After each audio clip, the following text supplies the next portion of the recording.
Hi, this is Dr. Daniel Woodruff, and I'd like to welcome our members to my latissimus dorsi tip secret hint video. You see, sometimes when we do the standard protocol for the shoulders, it doesn't quite release it. So this is a little trick I've had up my sleeve and I've used for years.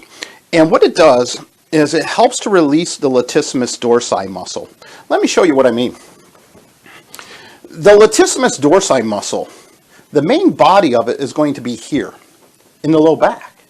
In fact, it's the largest muscle in the human body.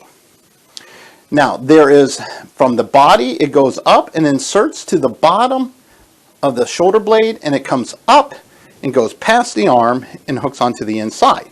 What this does is it allows the arm to go back and then across the body. So if we're not getting a good release on that shoulder by using our standard protocol, the next thing we check out is the latissimus dorsi. So what we're going to do is we're going to push down until we feel that muscle. And how you're going to be able to tell muscle from skin tissue, fat tissue, is that once you hit it, you get resistance. So right there is the beginning part of that muscle belly. Now I'm going to leave the vibration in here for about 10 seconds. And I'll also do a little bit of slow rotation, just to kind of stretch that muscle a little bit as I do it. Then from there, I have the patient put their arm up and over their head, just like so. Now what this does is it gives me a clean shot on that latissimus dorsi. And it's like a ridge, okay? And you're going to ride that ridge all the way up. Now you got to be careful. We have ribs here, so you want to be firm. You just don't want to place it on top. You want to give a little pressure, but not too much. Those ribs are very tender. And so you're going to place it right where that ridge begins, and you're going to do the slow count.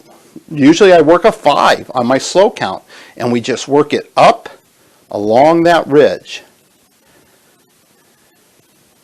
And we keep going until we get right up here at the beginning of the tricep. Now I will do about 4 or 5 passages.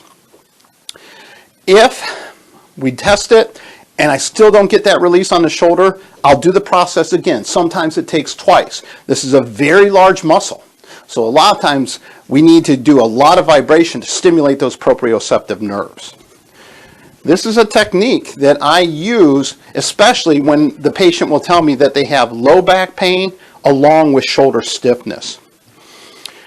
I want to thank you for watching this video. For other secret tips and tricks, keep looking into the members only videos.